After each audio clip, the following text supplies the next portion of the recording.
Hey, it's your boy Big Fridge, man. I just did an interview with Real Life Street Stars, man. Tune into it, man. Check it out, man. Follow them on all platforms, man. Some real guys. Much respect. Real life. If that shit ain't real life, it ain't real life. Just say real life street stars. You know what time it is. Real Life Street Stars, man. Let's go. I'll clap it up, man. We got a real serious situation here, man. We got the man of the hour, man, Big Fridge, man. I want to say, you know, they locked you down and they threw away the key, man. And, you know, we're going to go all the way through there. It was very unjust, but first and foremost, I appreciate you pulling up on the platform. I appreciate you coming all the way from Tennessee to touch down in Dallas and tell us this story. And, you know, I know eyes are watching and, you know, people probably want to know more about your story and kind of what you're doing. And, of course, we're going to get to the before, the now, and then what's going to come next as far as after this. But for those that don't know, man, you were sentenced to 17 years, man, for a nonviolent crime, man, in a situation where you were a first-time felon. And it was a matter of some people, you know, measure life by inches in a situation like that, but it's a matter of a few feet that changed from you getting possibly maybe 3 years to going to 17 years just based on where you were doing the said crime and going from there. So I want to go all the way through there with you, man, you know, kind of pick up on your story, kind of go into that situation and, of course, how you came up out of it and how you got to sit right here right now. Because technically you weren't supposed to be free until 2023. So what day, like, they give you a date? Yeah, May 2023. You weren't supposed to even be out, but you was able to ruffle some feathers and, you know, get that whole thing overturned and, you know, now you sitting right here. This story is really going to open up the eyes in America, man, because, you know, it's these laws to me that are just kind of more so unjust. Not saying people should change laws, but every situation is different, and it got to be looked at as that, circumstantial at times. There's snitches involved, family, friends turning on you, wiretaps. Man, we're going to go all the way through that, man. But for those that don't know, man, tell them where you're from. Reintroduce yourself if you don't mind. Yeah, I'm Big Fridge. I'm from Nashville, Tennessee, known as Cashville. 37 years old. Did 10 and a half years in prison. I was originally sentenced to 17 years in prison for a drug-free school zone. And the drug-free school zone. Nashville was the area you grew up in. And let's just start with your family. Right. Did you grow up in the projects? Did you grow up in a house out in the country? Were you inner city, outer city kid? I'm projects, man. Edge Hill Projects, man. Southside Nashville. Edge Hill, man. Right. You know, the projects normally, you know, it's like a village, man. Everybody grow up with everybody. Family be everywhere. How many brothers and sisters you have? Mom and dad in your life? Yeah, mom and dad was in my life. 2 sisters and 1 brother. My brother's deceased, though. From a violent crime or is just? Yeah, he got killed when we were 14 years old. Oh, man, it's out of here. Yeah. Were you the oldest, middle, youngest? Yeah, he was by another. My dad had him by another woman, so we both the same age. I was a month older than him, actually. Do you mind talking about what happened with that? Yeah, he got caught up in some robbery situation. He was only 14 years old, and it was an older guy was involved, and one thing led to another. A little while after they committed the crime, they robbed a judge or a juvenile judge, and the guy eventually killed him. The guy that he was involved in the crime with, charge partner, basically. Were they targeting the judge, or they didn't know he was a judge? You know? I ain't sure. I ain't really sure. Man, oh man, that's wild. And you were 14 at the time as well. Yeah, I was 14 as well. How did you take that news, or just seeing, you know, kind of what took place? The crazy part about it was, you know, my dad had just not got like the blood tested, knowing that it was his child. So we never did just really get a lot of time around each other. So, you know, it was kind of fresh to me when that happened. Man, definitely condolences in regards just for the situation itself. Yeah. But it does also show, man, you know, sometimes in these neighborhoods, you know, most people either they gonna look to sports, right, look to music, yeah, or look to, you know, get into that bag any way possible, which sometimes entail crimes and petty crimes or violent crimes. Right. what side of the track were you? Were you into sports? Were you music, or were you like influential enough to be like, man, I'm gonna join one of these gangs or something and see what's up? Yeah, I was most definitely a star athlete in my city. Yeah, I mean, I was an all-state football player. Yeah, I mean, I excelled in sports from junior pro all the way up. I was all mid-state, received a few college offers, and ended up getting an athletic scholarship. What position did you play? I played fullback and defensive tackle. Oh man, what's the name? The Blind Side. Right. Were you again? I know you said you were all state. Yeah, all-state. That means you were damn good. Right. You know, Texas, we all about football out here. Right, yeah, I know that. Was that the out for you? Like, as far as like, hey, I'm looking to go to possibly do this football thing, go to college, maybe go pro or whatever. Right. Most definitely was the out. You know, I mean, I put a lot of time and work into it, me and my father, and, you know, I was getting the results of it. During that time of being in high school, I did join the Gangster Disciples, known as Growth and Development. So, you know, that's kind of like, well, the story kind of get a little twisted. You know what I mean? Yeah. The changes come. Man, so The activity. let's talk about it, because and right before we talk about it, the name Fridge, was that coming from football?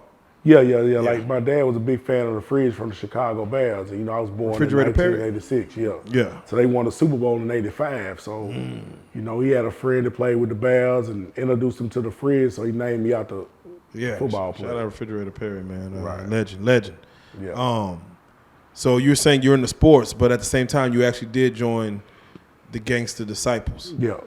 They were in your neighborhood. They were where were they at? Man, it was a time like in the early 2000s where they really hit hard. You know, Crips hit hard in the neighborhood. GDs, it was like guys getting out of prison. See, Nashville usually be based upon like size. You from out east, out west, out north. So gangs really hit hard in my age category around the early 2000s.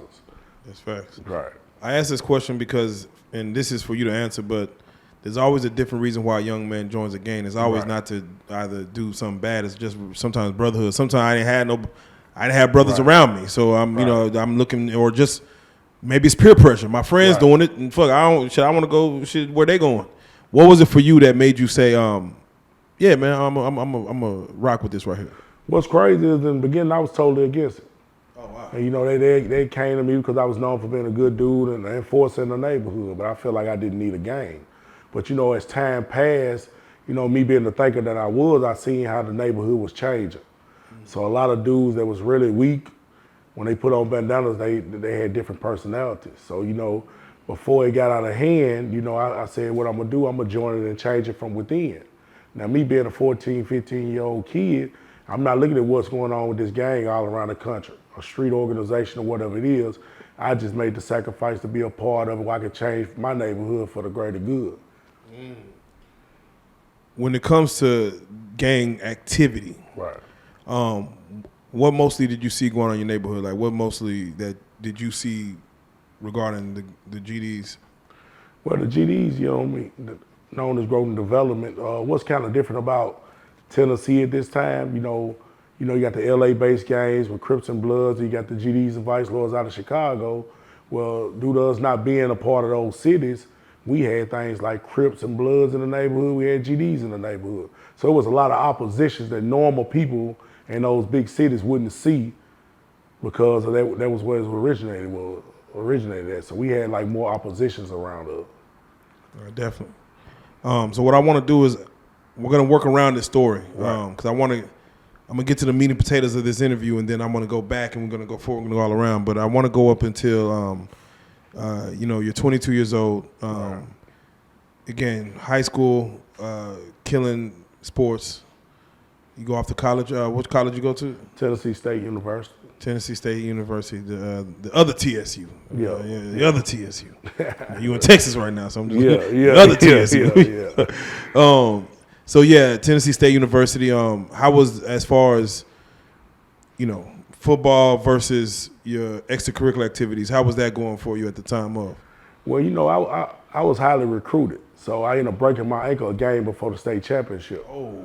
So when I broke my ankle, a lot of big colleges dropped off of me. I was originally supposed to commit to the University of Tennessee. So with me having a broke ankle, the University of Tennessee felt like that it was guys around the country just as good as me without a broke ankle. So my choices got kind of limited.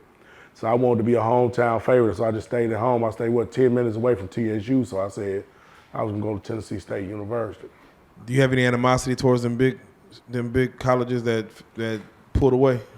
No, I really understood it. You know what I mean? I okay. understood that, you know what I mean? It's a lot of people in the country competing for that same job, but I feel like I dropped the ball on that. And I feel like really that where you go is what you do when you get there. So, you know, I take accountability for that. That's real. Now, the story goes, and I'm gonna let you kind of walk me through it as far as what even led up to it. You're in there, chill. You have a family friend who technically is a CI, Right. who is an informant working with the feds or the police or whoever he's working Right. with to, I'm assuming, bring down gang activity. Right. And you know, where they actually give him money to approach you to Right. do. You know, to buy, you know, illegal drugs, or is that exactly what they want you to do, or they want you to do anything? Like, hey, can you do? Did he come to you and say, hey, I got this bank over here we want to hit on? Was it all about drugs? Was there anything else they wanted you to do? See, originally in the paperwork it said that he got pulled over and got caught with some drugs. So they said they was trying to clean up the Edge Hill area. So at this time they're hearing about me being the leader of the gangster disciples, so-called gangster disciples. So they asked him could he get close to me? And at this time, you know what I mean, I was dealing with ecstasy pills, so I guess he told me, yeah, I can get close to him. Because from the paperwork, the way it was explained, they had been trying to get close to me. Because they really felt offended that I was this high school football star, and they feel like I was tricking everybody, but my extracurricular activities was I was a leader of the gangster disciples as well. So would you say you were the leader at the time, or would you say? No, I don't say I was the leader. I say I had the leadership ability before I even joined the gang, The the organization. The fact that you went into it with a game plan of like, man, I really want to change it Right. from the inside. Yeah, most definitely. Was there a leader of the gang? I don't say it was a leader, you know what I mean, because it was based out of Chicago. So I wouldn't say it was a leader in our neighborhood, but I'd say it was people that had leadership ability, and then there were people that didn't. So one of the reasons why I made the move was because it was poor leadership. And I felt like if we didn't get a hold of certain things, my family was at risk. My nephews, my nieces, so I was gonna get in it and take over and enforce it from the inside. I'm just curious, this family friend, how long have you known him? I known him like throughout my childhood. He was a little older than me. So if I'm 22 when this case pop off, he about 27, 28. You know, some people always say they could spot an informant, they could spot a CI. Right. Now that you look back on it and y'all's conversation, the way he was moving, was there anything that you felt would have hinted that he was working with the laws to get you, or he was perfect with his pitch? Now, it was kind of hard to spot because, you know, when you're in a neighborhood, everybody do a little bit of serving and do whatever they got to do to make ends meet. So his whole thing was he had a white boy that wanted some ecstasy pills. You feel me? Yeah. So the first time I didn't ever deal with him. But the tricky part about the whole situation was each time I served the confidential informant, he was wired up. So this guy sitting in the middle of the projects with a wire on is something that's unheard of at this time. You feel Unheard what I'm of. saying? You just see this in the movies, but really, when you hear yourself on that wiretap, you look at life different. You see what I'm saying? Bro, we was outside just in the jacks, just posted up talking. And Bro, there's conversations all around us. But you know what I mean, that was the conversation that took my life away. And they didn't get me after the first transaction. They let me do 3 transactions. So with indictments, the more transactions you do, the bigger your bond is and the more case they got on you, basically. So it's written that it was a deal for 320 ecstasy pills. Was that in total, or was that all 3, or was that at one transaction? No, that was in total. Okay, that was in total. First time he come get 20, then he come get 100, then he come get 200. Do you remember what he asked when he came back for that 200? Do you remember, like, hey, they liking that shit, bro? Can I get two? Yeah, the whole plot was he had a white boy that's supposed to be getting it, but the whole time he taking each set of pills I give him to the detective. How much money did you say he spent? I'm assuming the cops gave him the money to spend it to have him have a wiretap. Man, it probably was a little bit over $2,000, man. It cost me 17 Just years. a little over 2,000 fucking. Then they paying him each transaction. So, you know, with confidential informers in Tennessee, in a way, they can pay them to work, basically. Yeah. So a little bit of nothing to destroy your life, basically. Where's that guy now? I'm just curious. Man, you know, I hear he be around, but I haven't seen him personally. But, you know, as soon as these drug transactions went down when I was arrested, I figured out who it was I was dealing with. So he immediately alerted the gang unit that if anything happened to him, I was behind it basically. So the the world technically with the world, not saying the world, but people know who he is. His name is out there now. Yeah, Terrence knows. Most And definitely. Terrence knows. He just moves around from what you know in the same city. I haven't seen him at all since I've been out. But before I got out, he was walking around, you know what I mean, seen some places, had some little problems some places, but he was in and out of jail, so he had a big criminal record. Yeah, I think he had 39 Like 39 charges. charges himself. But the trip part about it, bro, is he was a habitual driving offender.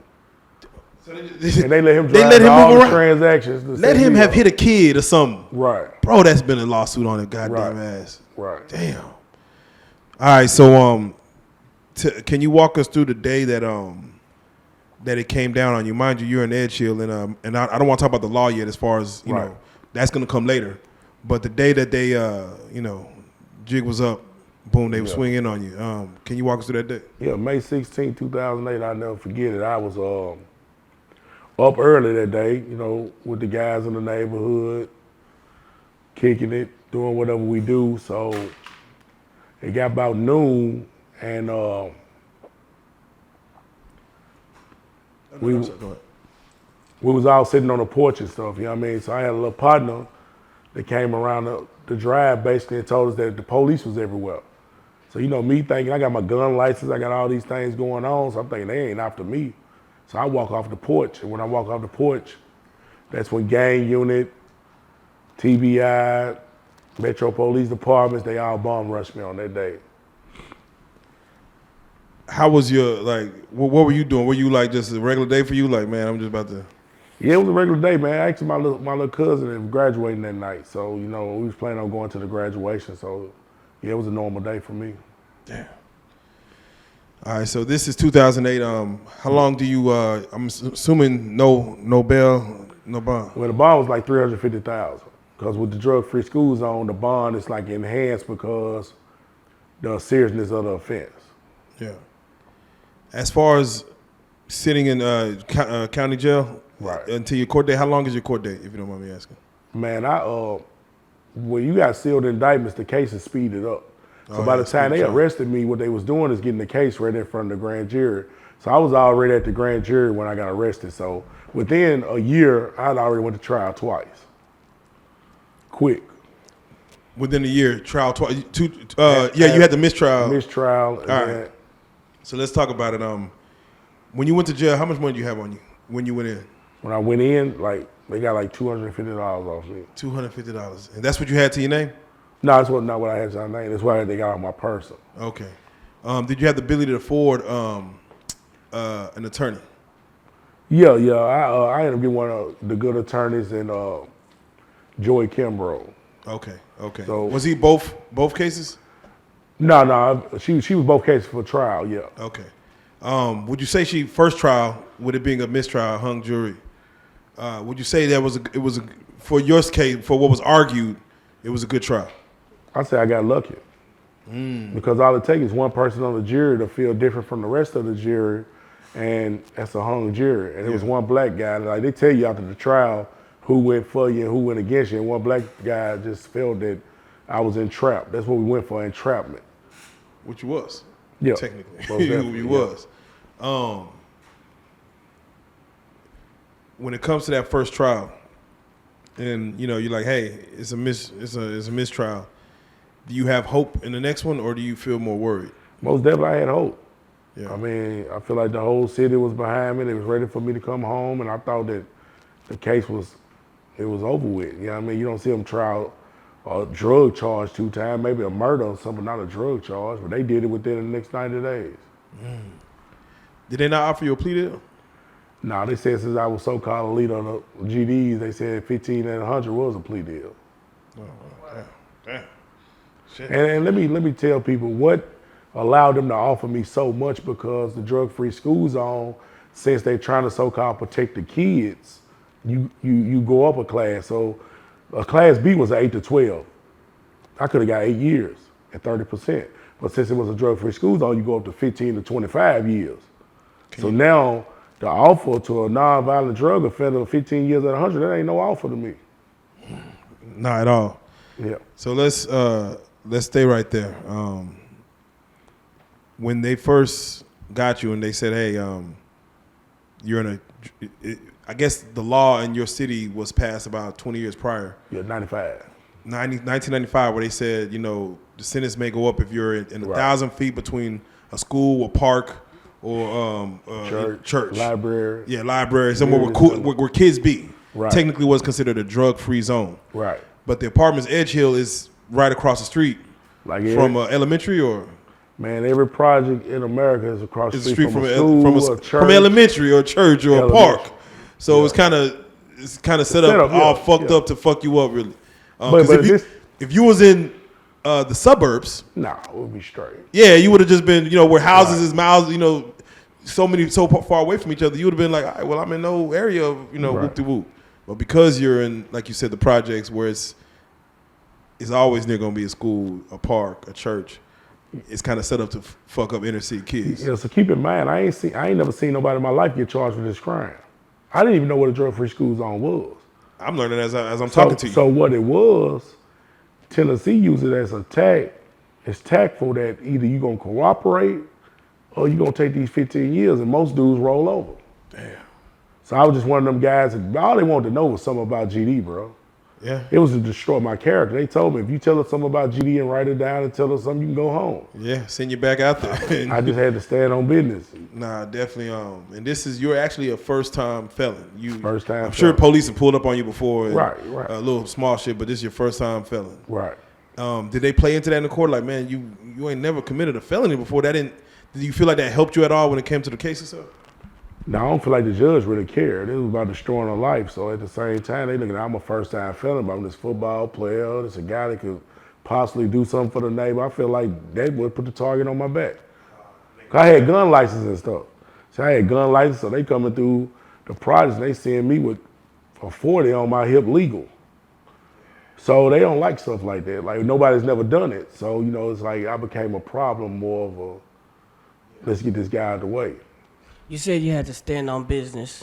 Right. Looking back at it, do you still feel that same way that you did all that time and you could have just said something like, because now everybody's snitching, it ain't nothing like it is now? I'm big on accountability. I preach accountability. So, it was a lot of things that happened within those years. Like, I lost my dad. And, I don't think nothing good about that, man. That was my best friend. But, I got to stand on business. The reason why I say that is I got to be accountable for my actions. I mean? I got to do my time and come home. If 10 years was a long time, but I still got my name. I still got my morals. I still got my principles. So, What do you say to those guys who you thought were probably more solid, and then those, I'm sure some people just took less of time and fuck character. They're going to just, hey, I'm going to just tell them what y'all want to know because I want to come home. What do you feel about those individuals that do like that? Well, I feel like, you're going to have to live with it.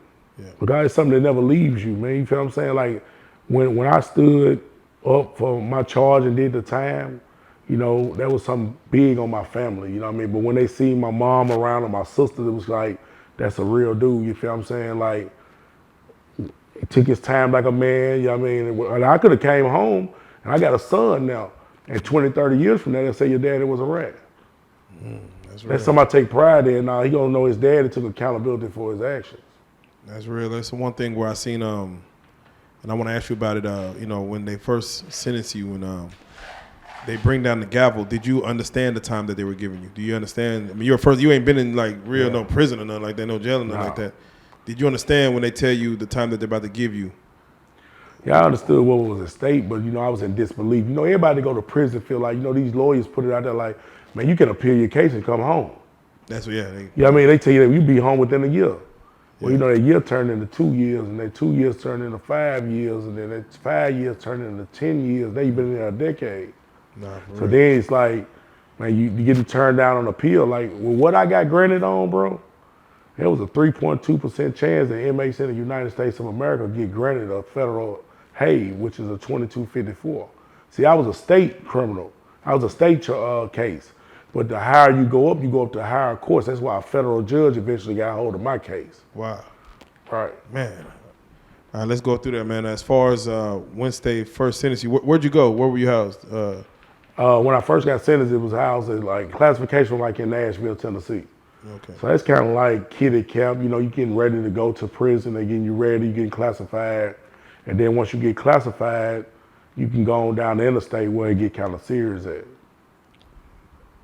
When you go in, who do you feel like, I want to say, switches up on you first? Like when it comes to your partners, if you had a girl in your life, your brother, sisters, mama, your daddy, was he behind you at the time of? Man, I'm gonna be honest with you, man. It was humbling because I felt like I was that dude. So you know, a lot of us feel like we that dude until you really lay on that bunk, and then you just inmate such and such. Yeah. And you know, girls left. You know, dudes changed up. You know what I mean? Like I can count my friends that really stuck around, like on one hand, 1 or 2 hands. Man. But this was a guy that had 80 or 90 guys around him. You know, my dad said something was real to me, man, when I was going through this case. You know, my dad never spoke on GD, gang activity, none of that. He was a real dude. But we was in visit one day, he was like, hey, Fridge, can I ask you something? I was like, yeah. He was like, man, how much your bond is? At this time, when I got bond reduction, it's like 200,000 now. Yeah. So that's 20,000, 10%. Yeah. He said, 20,000? He said, well, all them niggas that down that was around you every day. Facts. He said, 20,000 ain't nothing but a brick at that time, you know what I mean? 20 niggas put up $1,000, you out, you home. And you out of there, and my whole life changed. But I had to sit there and take that. So, you know, it was humbling, but when me being the type of guy I am, I had to adjust on the move. So, you know, I just really couldn't look into who turned their back on me. I had to go with who was rolling with me. So, you know, I mean, I had some time to do. Dad had passed away. Mama was getting sick. So now it's time to stand up, and now I'm finna go to prison. So, you know, when you got that name in the street, you dude in the prison, they want to know why that name's so proper or big, and now you got a show for it. When your dad passed, did they allow you to go see him? Yeah, I was allowed to go to the funeral, man. And what the blessing was, my judge said no. He let me go view the body. He said, but you can't go to the funeral. So I went back to my lawyer, like, man, asked him again. So just so happened he wasn't there that day. So we go to another judge, he don't know who I am. He said, yeah, let him out for 7, 8 hours. So I get out for 7, 8 hours for my dad's funeral. Right after they sentenced me to 17 years at 100, and I just turned myself back in, bro. You know, people was telling me, man, run, man, you got 17. Nah, man, I don't live that kind of coward life. I just had to get it over with. Your father passed from what?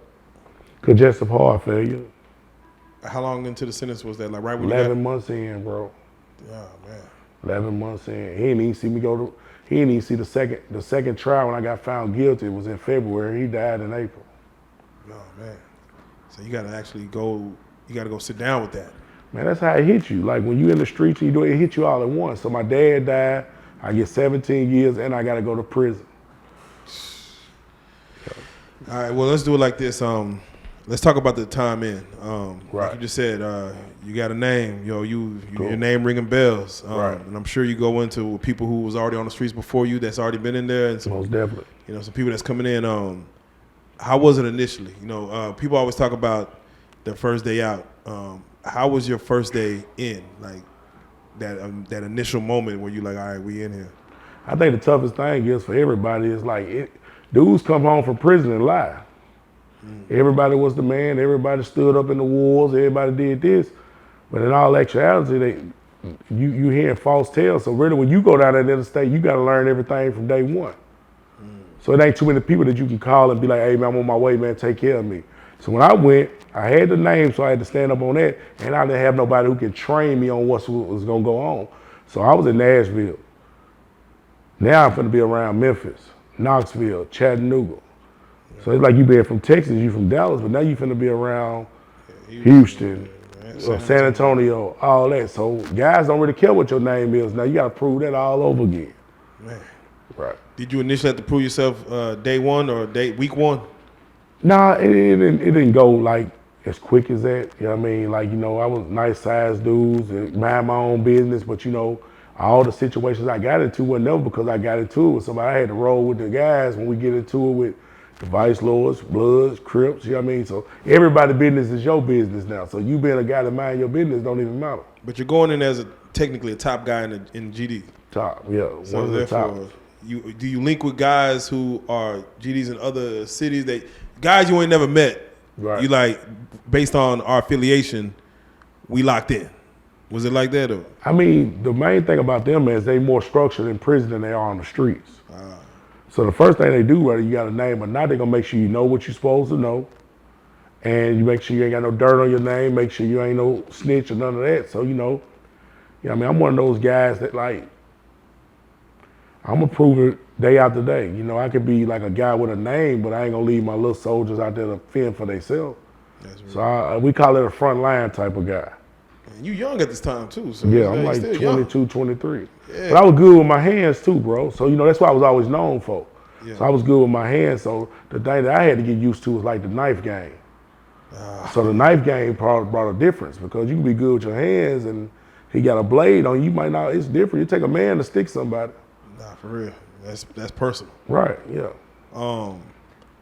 What's coming to some of the stuff that you probably had to endure in there, whether from COs, any I don't know, I want to say if it's racism or Right. any real situation with another inmate that you had to kind of handle and had to deal with? Yeah, a lot of racism. Prisons are mostly in country towns.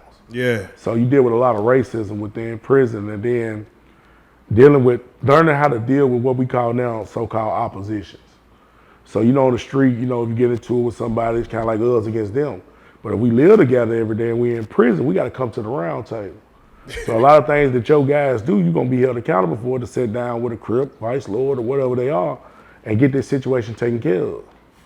Or even take care of your own kind, one of the two. So, it's a lot of decision making. You know what I mean? Were you set up in a 2-man cell, or was it how was the housing? It was little pods when I first went to prison, but when I got to like the real prison, like down Northwest Correctional Facility, it was 128 people in each pod. So it's 64 cells, so it's 2-man cells. 2-man cells. Right. How did that play out as far as did you get to have did you go into someone else's cell that was had been there for a while, or did they give you a cell and someone came into yours at a later time? No, when I went in, somebody was already in that cell, like in prison, man, you might have somebody been in the same cell for 20 years. Yeah, facts. His house. He looking at that like it's his house, for real. I mean, he moves something around, he get out in his feelings and all that, so, but they usually do pretty good about you getting in the cell with who you want to. You're just getting used to living in a restroom with a man all day. You feel what I'm saying? So that's something you got to get used to. Is it something like where a lot of people do serve lifetime sentences or extended sentences, 50 years? Do you go into telling people how long you got, and do they look at that as little time as far as, you're going to be out? Man, I remember one time I was talking to this brother out of Memphis, and I was telling him, man, how I was ready to go home. And he was like, man, how many years you got? I was like, man, I got 15. At this time, I got my time changed from 17 through the appeal court. Said it was an illegal sentence. They had to give me the mandatory minimum, which was 15. So now I got 15 years. I said, man, I got 15 years. He's like, oh, you straight. I said, what you mean you straight? I said, that's 15 years, nigga. You know what I mean? He said, man, I got 140. So that taught me right then and there, that little time I had, I wasn't straight, but it ain't nothing to complain about. Yeah, I look at it as your age. Right. You were young. Oh, you He got said exactly a lot what of. he You said. got life to live when you get You up. gonna get back out. That's what he said, you gonna get back out. What do you? How does one deal, or just not say deal with, but you got people in there that's doing 140 years, and Right. what is the mentality of guys doing life sentences versus a guy like yourself that's knowing you get out? Like, do you see just more depression in life sentences, or are they more happy just because this is their house and they don't got to be on pins and needles? They could be like whatever. Man, what was more surprising to me was the fact that most of the lifers act like they had sense. So that's what they had to be. So if they do something to fuck it off, they got to deal with that. That's their house. So if we get locked down for 6 months, you know what I mean? Somebody might go home within them 6 months. They ain't going home. So, they try to keep they really laid back. The wild ones was really the little young dudes with the short time. They know they was going 3-4 years. And they were the ones we used to have to bust up a lot. God damn. Yep. How did you spend your time? Like mostly, how did you get through it overall? Man, family, bro. You know what I mean? My mom, man, was holding me down. A couple partners I had. Visited often, or? Yeah, when she could. Like my friends would bring her down there. Now, I ain't gonna lie, I had a cell phone too, bro. So that cell phone was a babysitter to me. Tell us, since you out and about, I don't want to blow nobody's spot, but Right. how does one get a cell phone in prison? I mean, they ain't gonna come. Man, one thing about guards in prison, man, they gonna make a living for themselves too. Hey. Then you got outside work crew. You got different ways to get them, but it's more expensive. So, I had a phone for 10 years straight. 10 years straight. Stressful, man. You gotta hide it every night. You gotta live like you're on the run.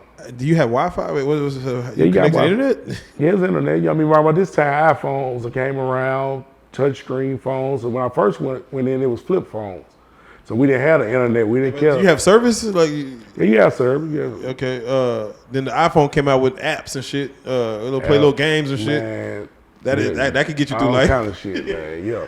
So that's contraband, ain't it? That's considered contraband. Yeah. You get caught with that, But right this time, you gotta remember, I got 15 and 100.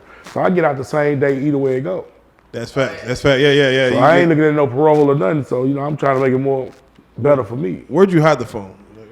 Man, nah, it's probably people in there still doing it, bro. But most of the time, bro, what I did on some real shit, you get you a celly. Most of the time, it be white boys that on drugs or something. They don't give a fuck. They going home, and they more lenient on them white boys. So you make him take the charge. So they come in, he hold it. That's his phone. Yeah. So what I mean, they get creative with hiding spots now. Right. So if you get caught, would they put you in a hole or something like that? Yeah, you go to the hole. They take your visitation for 6 months. They'll take your commissary, things like that. You know what I mean? We interviewed E Solid yesterday, and he was telling us about how the inmates would crack a hole in the wall to come through to try to rape you. And I was like, damn, that's some wild shit. Yeah, he was letting go. Yeah. Was that anything that happened in? Nah, I bet some stuff was going on, man. But you gotta think like he could have been on Max, he could have been on Close, he could have been on. With these parts, they so open that ain't nobody just climbing through no walls and trying to crack. You know what I mean? Y'all GP, a day in prison is like what? Doors close at.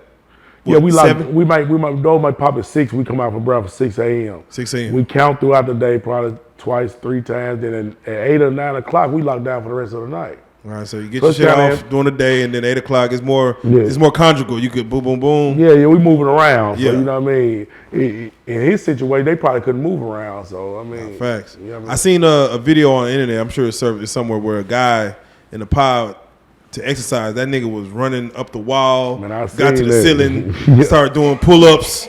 Ran backflip down the stairs. I'm like, God damn, Spider-Man. Yeah.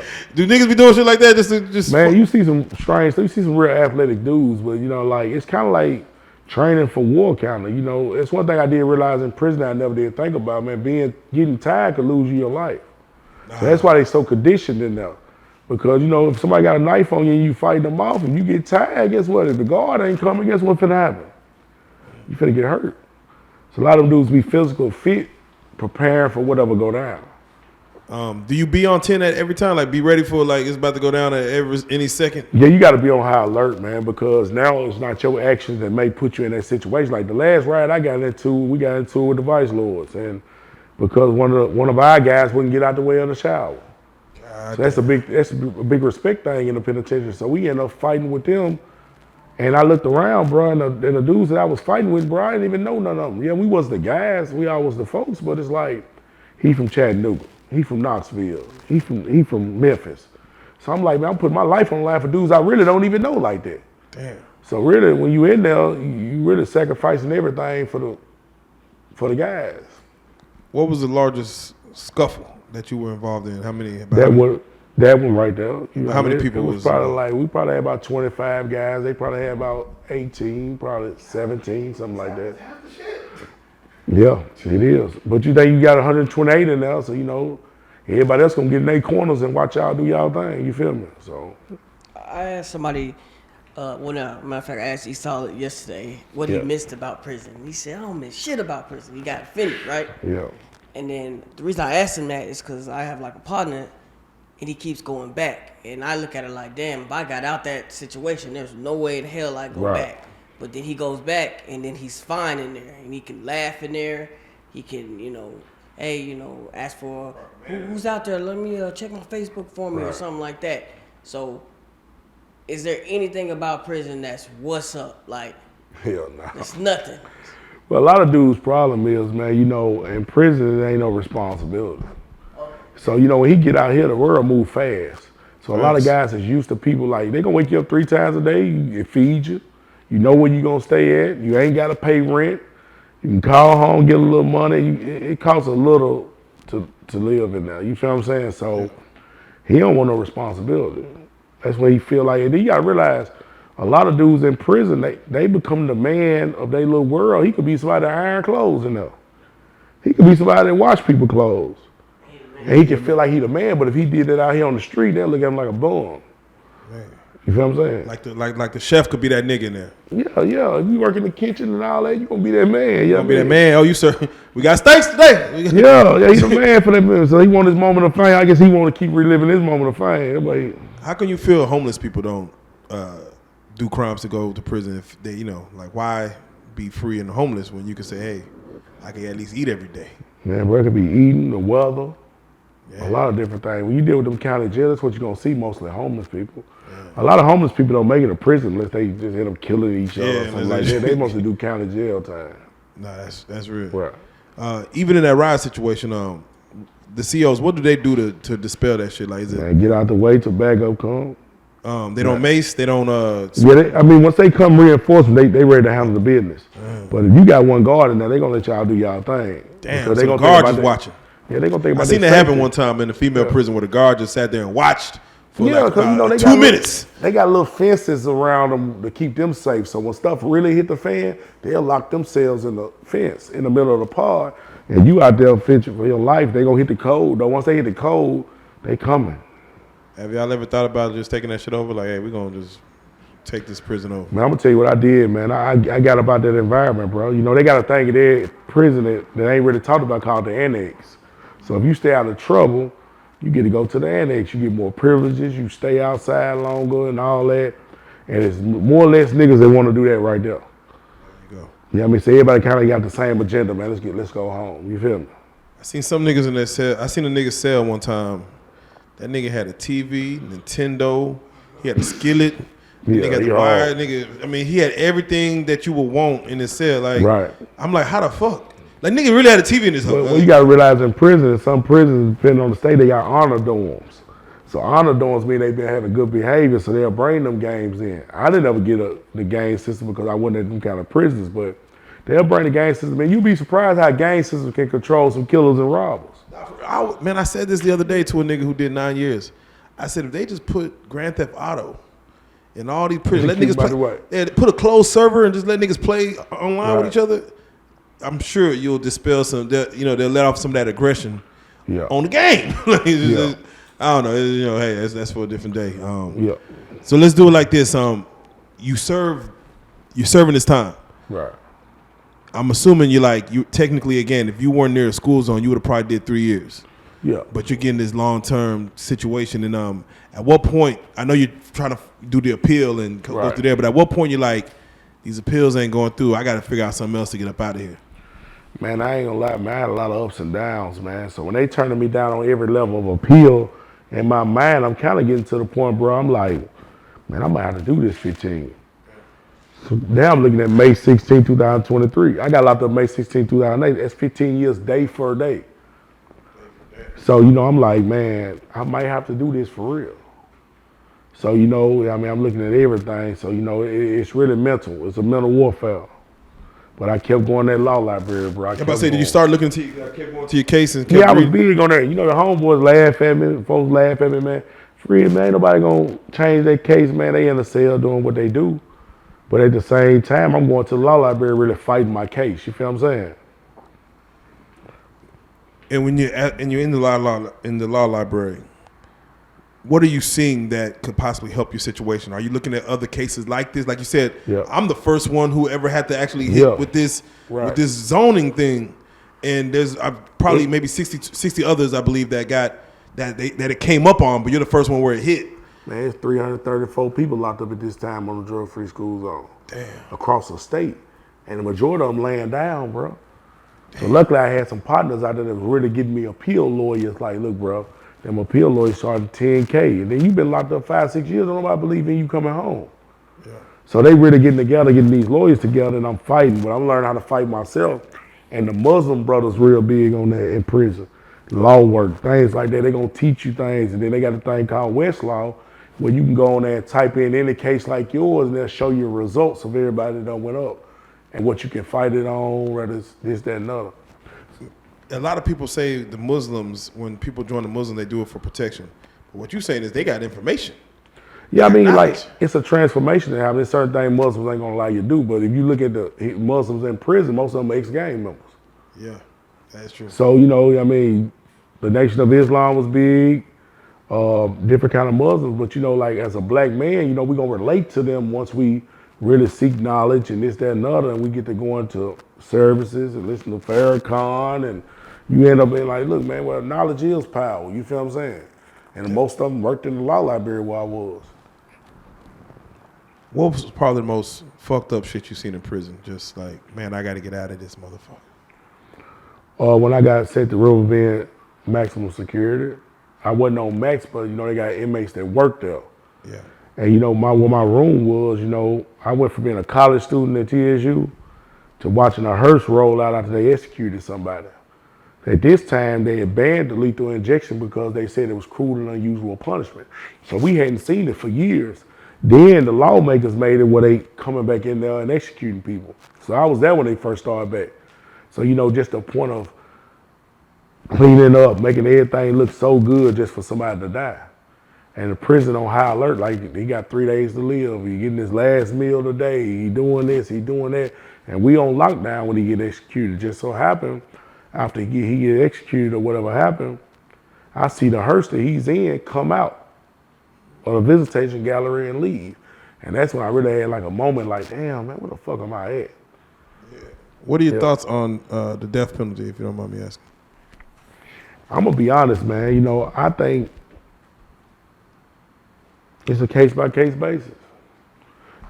So you do believe there are some crimes that deserve to sentence someone to death? Yeah, well, I feel like if a person do something to a kid or baby and rape them, and you take their kid life basically mentally, so they should take your life. There's a situation where we have a lot of mass shootings in the country. Yeah. A lot of those guys are getting off with no death penalty cases. They're just, Yeah. you know, life in prison. Right. You feel like that is unjust to go and take multiple lives and then you get to live your life in prison. But this is what they don't tell Is you that about. the punishment? This is what they don't tell you about the death penalty. These dudes ain't dying in the next 6 months. They be on death row for 30 years, bro. They be on that for 24 years, 25 years. So that's gonna kick their ass in the process. Yeah, they put them on death row, yeah. Go and do 25 years on death row, then you gotta wait to die. That's 2 deaths.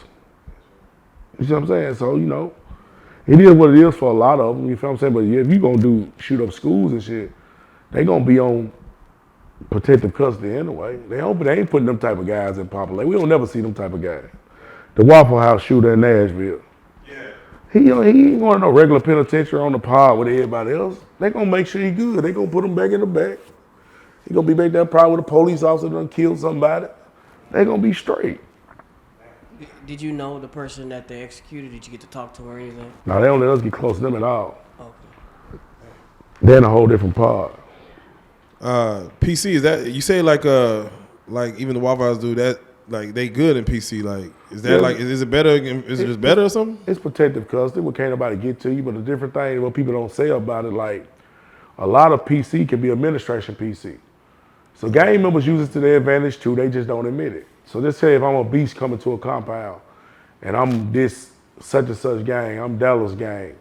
It could be some Dallas gang members in there that don't want to see me and scared to see me, because you're going to have more problems out of your own kind than anybody else. That's what they don't tell you. They'll put a kite on me and say that we're going to kill them if y'all send them out here. So guess where I go?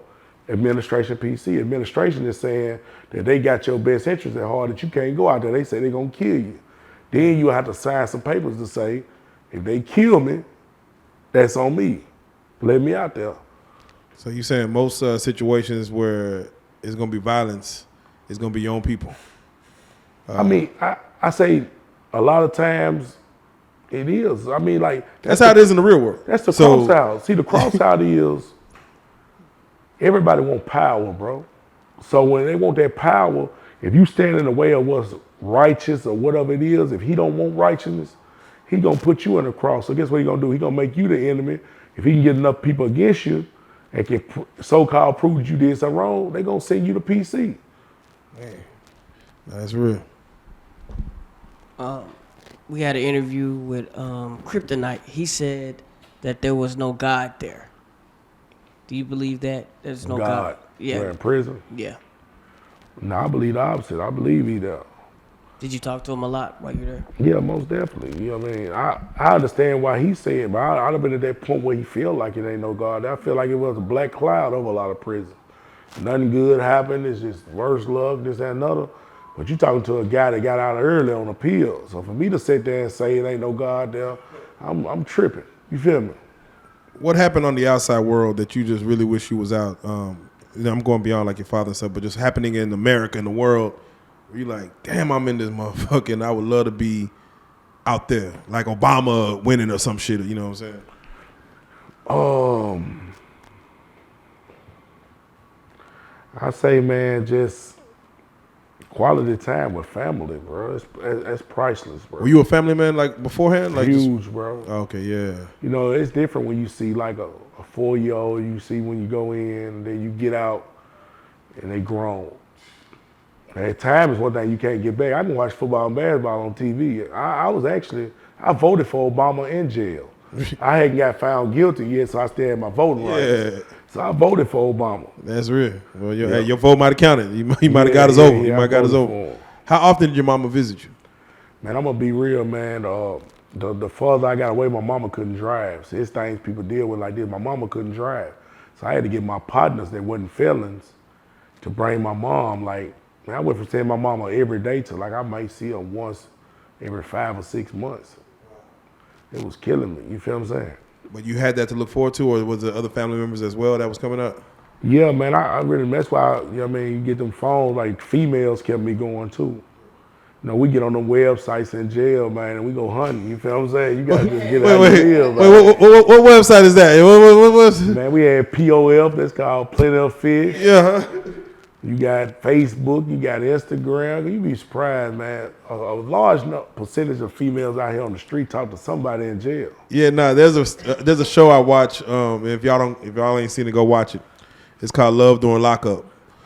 Very good show. And these women who out in these small they looking for because they know y'all are there. Y'all ain't going nowhere. Y'all in this conversation. Did you get a situation where you found a pen pal, a phone call pal, or love? Did you find love during lockup? Man, I'm gonna be honest, man. I used to swap them out, bro. Like, this is what I'm saying though. Like, a girl only liable to ride with you like 3 to 6 months, man. Once they know you ain't coming home, ain't 2 months just riding years. Yeah. So I used to just swap them out to keep my time going. But my girl now, that I done had kids by since I've been out. I knew her before I went to prison, bro. But she ended up getting back with me, man, like 3 years before I came home, bro. We still together. That's real. So that's real. Yeah, I mean, that phone call turned into a real situation. So is that probably one of the better things to look forward to? Like as far as just the relationship game, like playing on just. Man, I say it's a dangerous game too, though. Oh damn! Because now listen though, bro, because them girls hold you accountable when you get out here. They don't take realistic situations. Like say a nigga been gone 10 years, how can you expect them not to look at no other gal if you get out here? But the women be on that. So you know, problems do occur out here. That's why you see so many women talk bad about dudes. He got out and left her. He did this. He did that. Well, that was just kind of expected, but you know, right. Men and women are different thinkers. Right. Did you ever have a situation where a CO was fucking with you? Yeah. He's yeah. I ain't never get to take it all the way, but you know, like different COs good for different things. Let me ask you, was she married? Nah, she wasn't married. Okay. Yeah, I realize, man, them young girls coming in prison straight out of high school, man. So yeah. They them country towns, though, like, for real, that's the job. That's the main source of jobs. Right. It'd be a prison in a small town where they live and nearby, and they, like you said, fresh out of high school, go work at the prison, and hey, see some real men in that motherfucker and get to talking. You know what I'm saying? Get to talking. Yeah. So I want to kind of lean towards, the process of what got you out. You know what I'm saying? Right. How I know you were fighting it, but at what moment did you feel like you were getting close? What year did you feel like, man, because it seems like a lot of people were backing your story of wanting to help you get out. Like the longer I stayed in there, bro, it got huge. Like it got like I was in the newspapers, but it was a guy named Daniel Horowitz. He's an appeal lawyer in Nashville, Tennessee.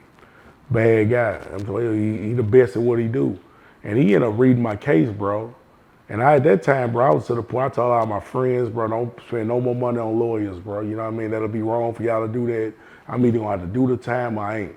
So this dude reads my case and end up liking my case. Does the case for free. Wow. He's a beast. He was God sent to me, bro. He ended up working on my case and he had a plug with the media, and that's what got me all over the media. All this group called Family Against Mandatory Minimums. They out of Washington, D.C.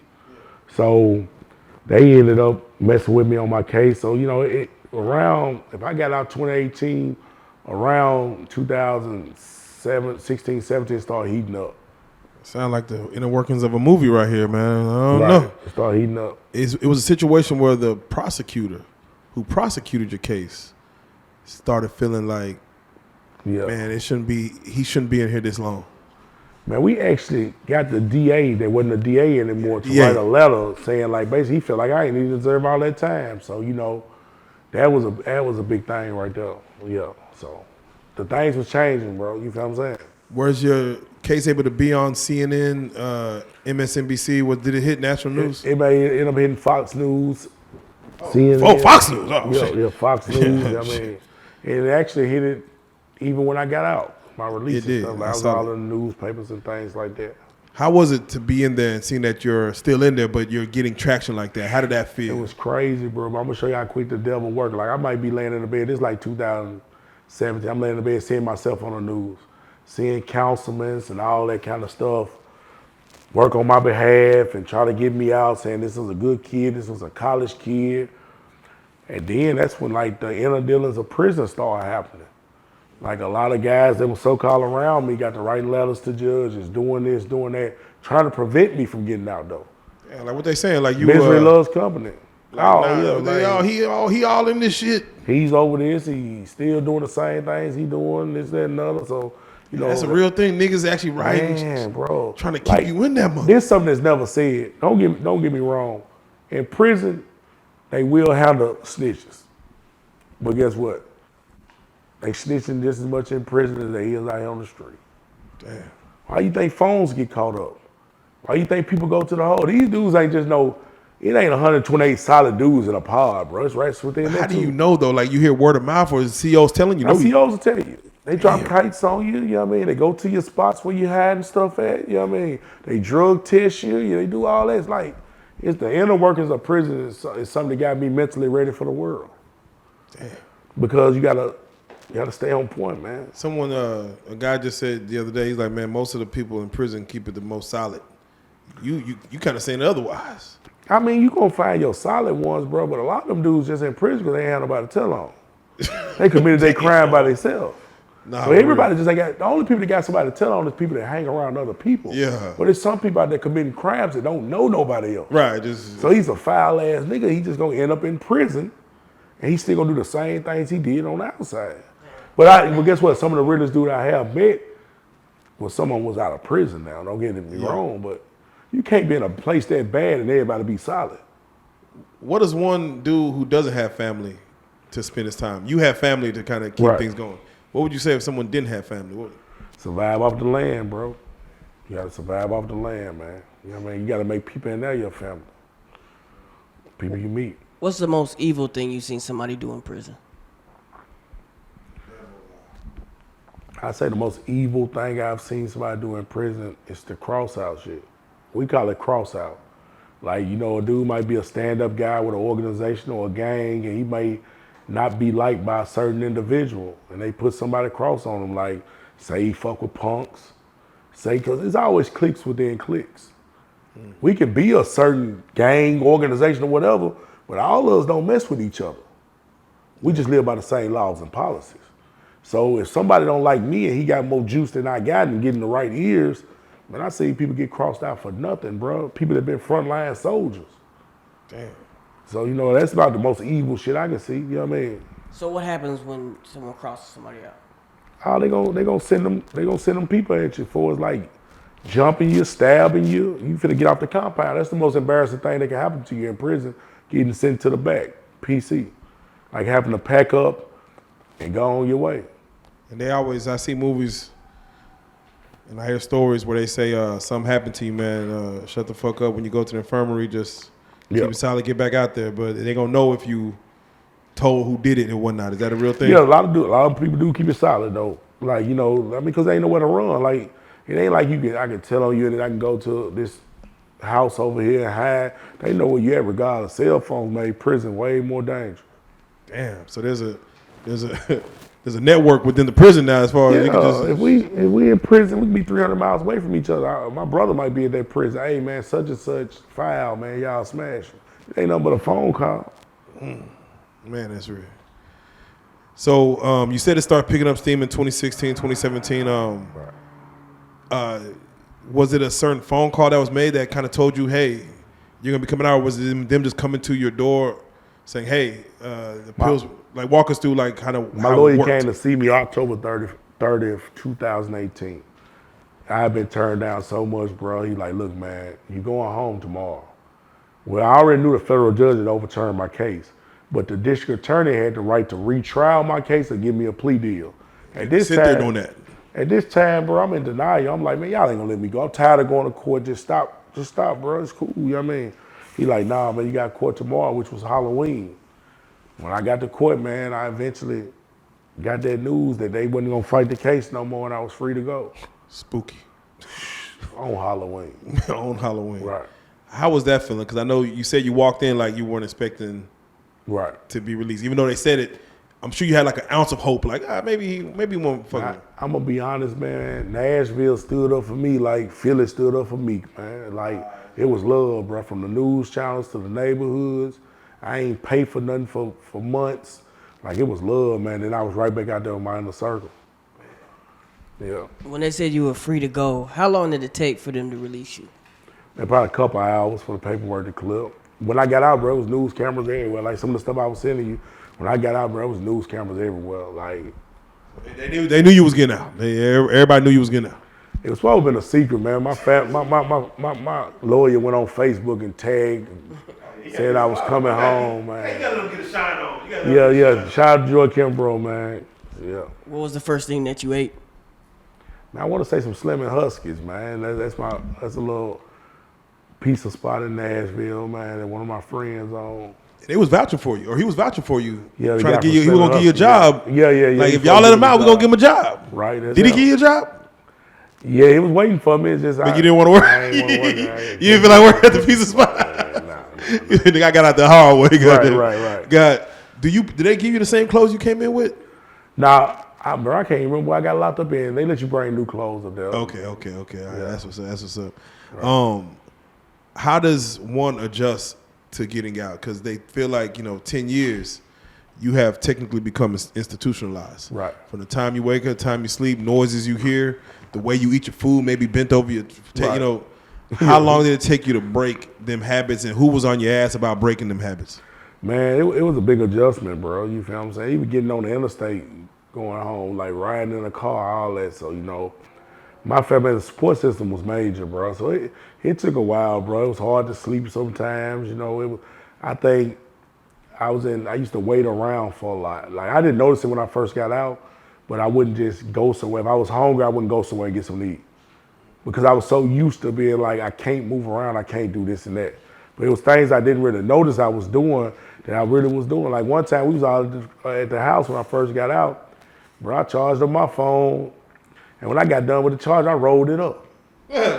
I'm about to put it up. Let me hide it. They like, what is you doing, Let me put it under my bed.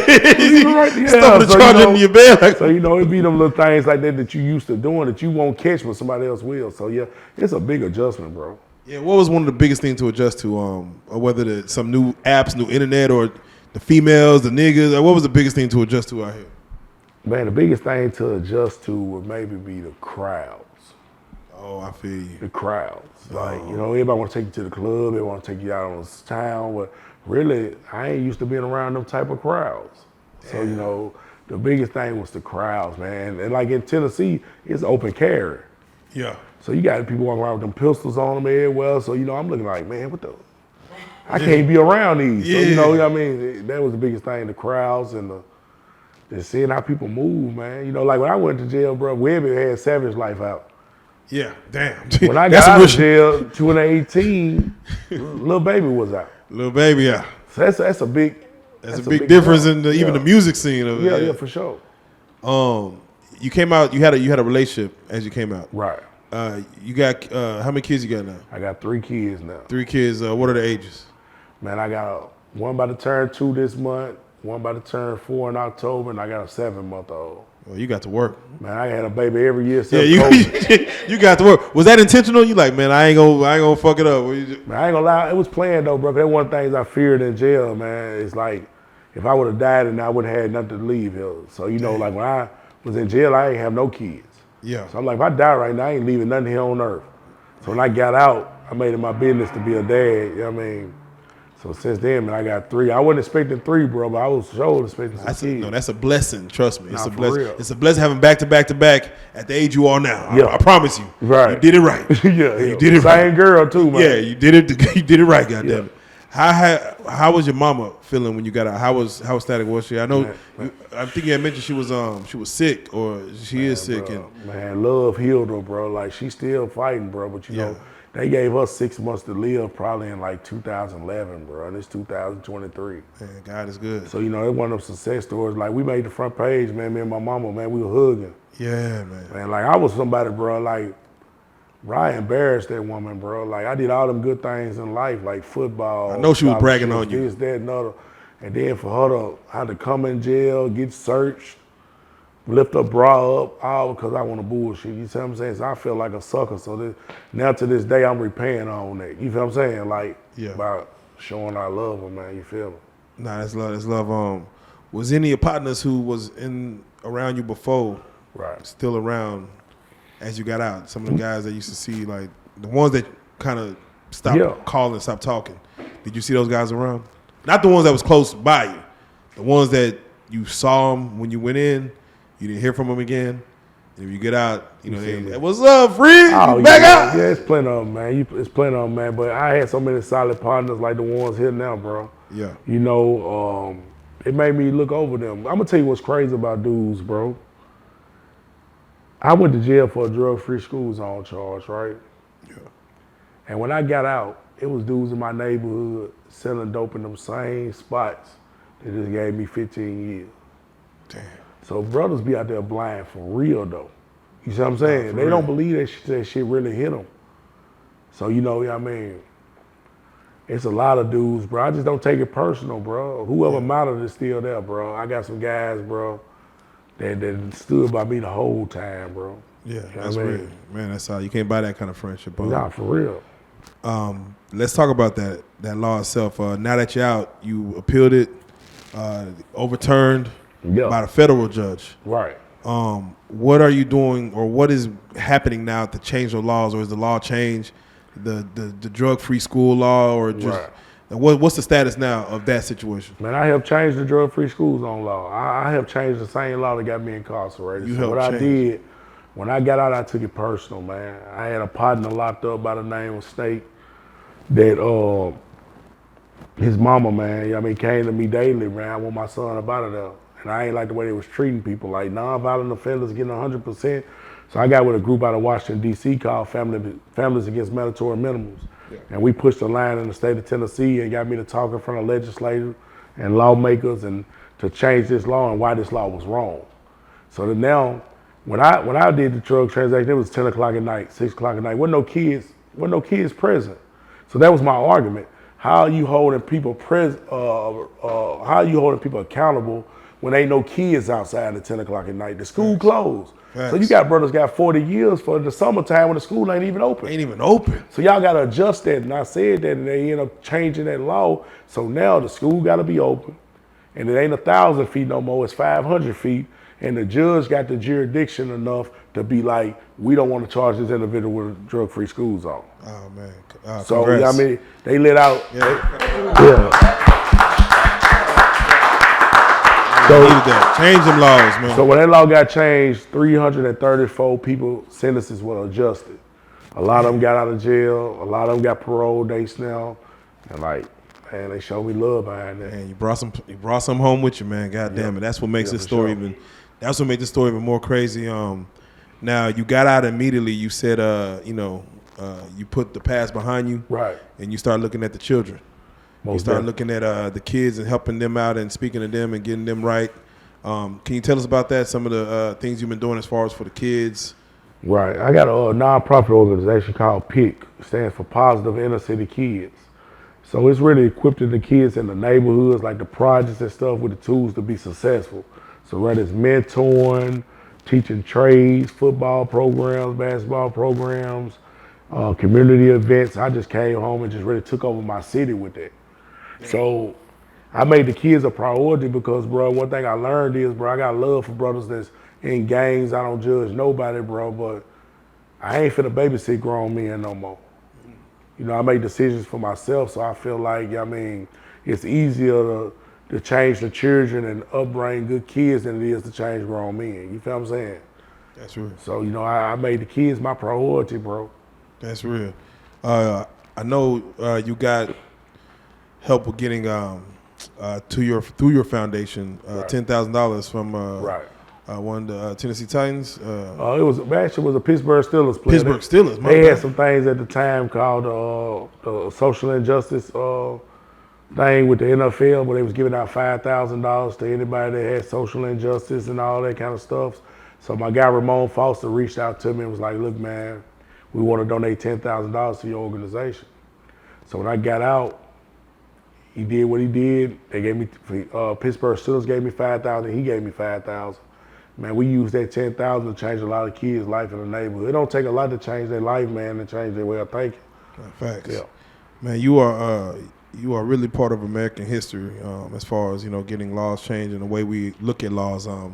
There's a movie I watched called Murder in the First with Kevin Bacon.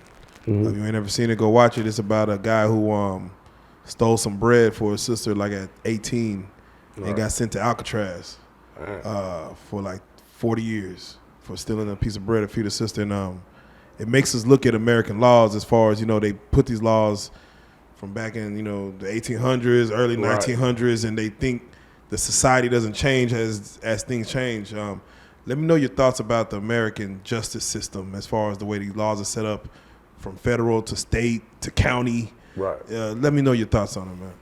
I think it's a rigged system. You know, I mean, our people are going through a lot of injustice in this country. And, you know, a lot of times we overlook it until we in that position. And I feel like I was in a position to really see something. I feel like God put that thought in my head, like, man, look, man, you got to really change some things because there's people going through things that don't deserve it. Look, bro, I was supposed to go to prison for that charge.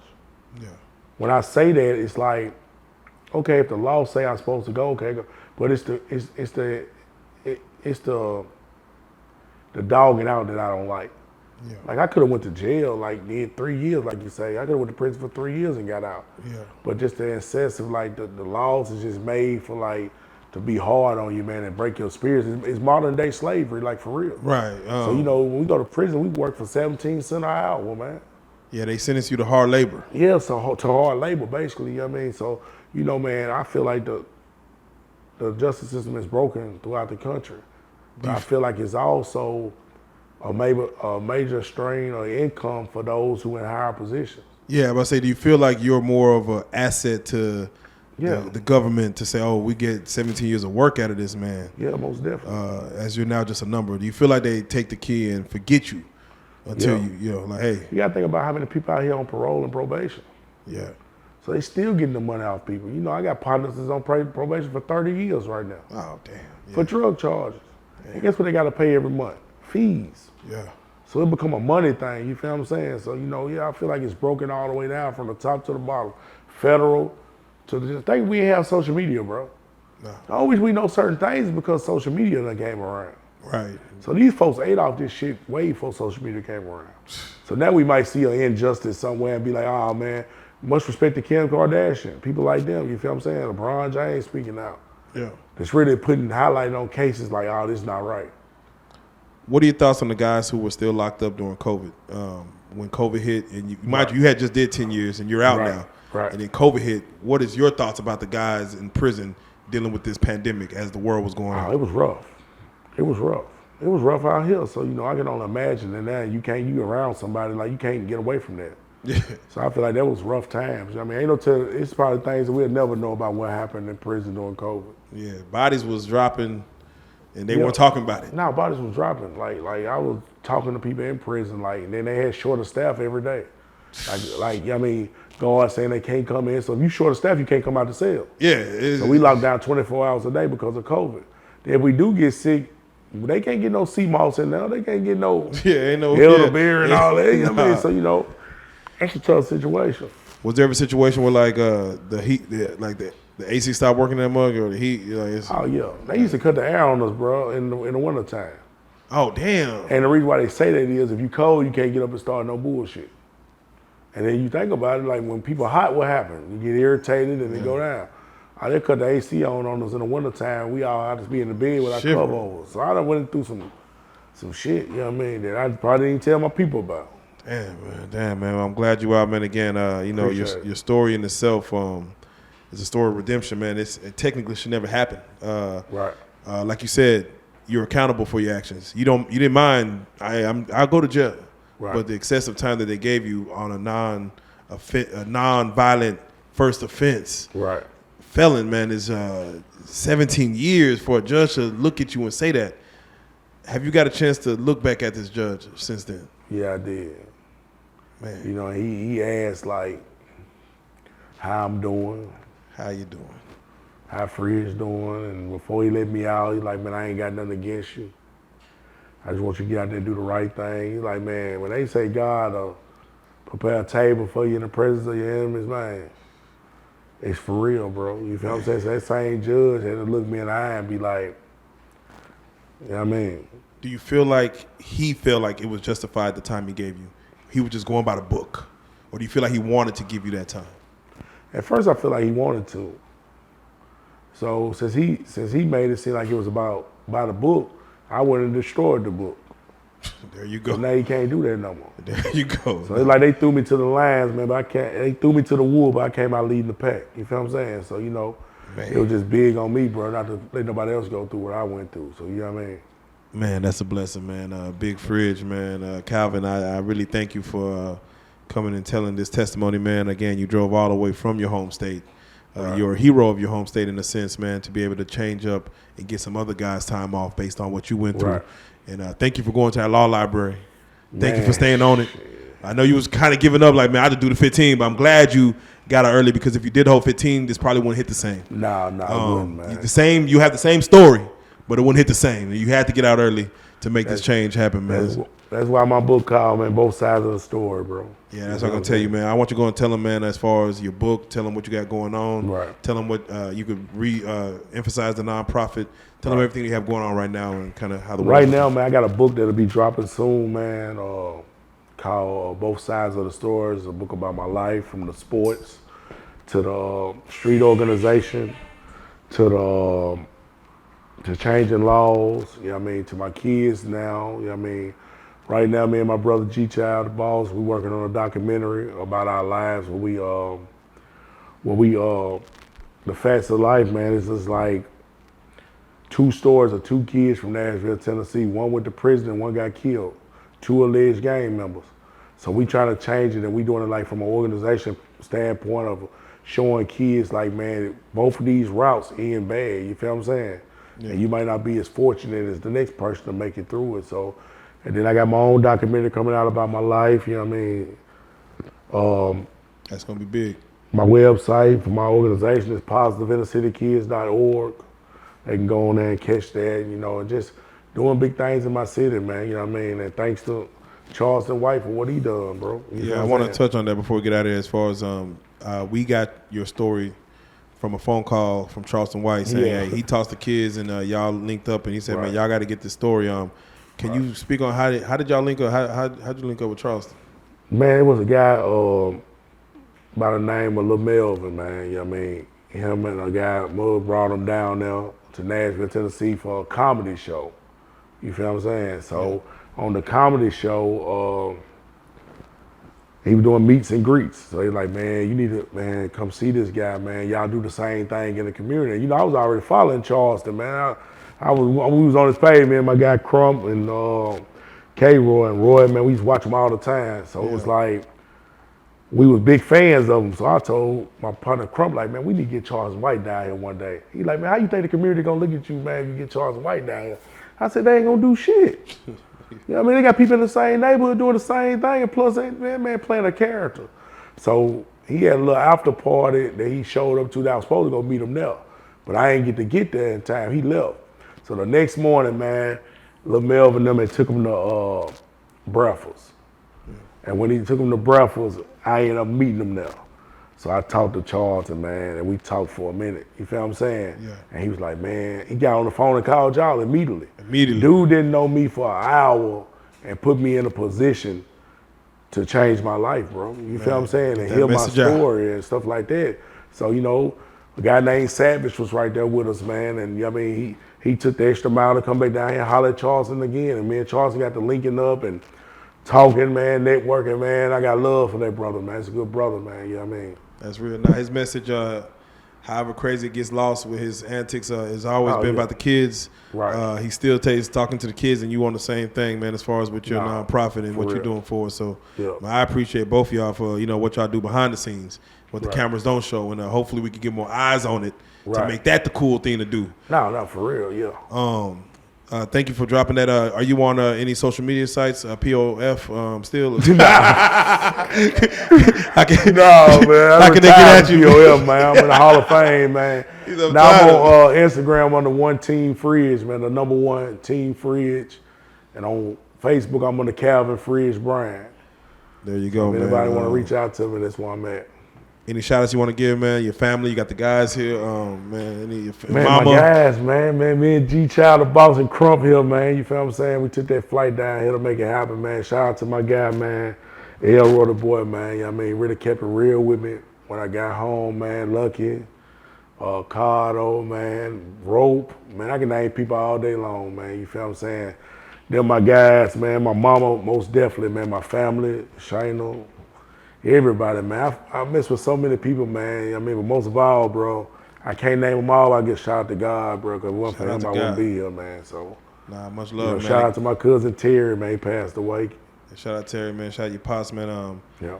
Shout out to Nashville for holding you up, man. Yeah, for sure, Cashville. Shout out to Cashville. You know, we had a Young Buck on here. I don't know if you saw the interview we had with him, but if you haven't watched it, go watch it. I'm gonna go watch it. Yeah. Young Buck is he like the city like holds him up, or the city be like, Young Buck, he kind of left us? Well, Young Buck, man, he one of the most talented guys that ever came through. I said probably the most talented. You feel what I'm saying? His talent is something you can't deny. You feel what I'm saying? So he'll be a legend. You know what I mean, for the work that he done put in, for sure. There you go, man. Well, you already know what it is, man. We got him in the building, man. Calvin, man. The Fridge, man. Big Fridge, not the little one, man. We thank you for coming through, man. You on the couch, man. You didn't went through it. You didn't stood tall. Man, appreciate it, man. A lot of people would have folded and took that plea. You did the time, man, and I wish there was more like you as far as, you know, just standing on what you are and what a good character is. If you say I'm a snitch, then be that. Let me know not to mess with you. Right. Say that up front, so like I'm gonna tell on you, so we can know. Okay, I ain't gonna do business, but again, you stood on it, man. No matter how people look at it, we salute that shit, man. And we gotta say it, man. Big Fridge, you are a real life street star, man. We salute it. Let's go, Fridge.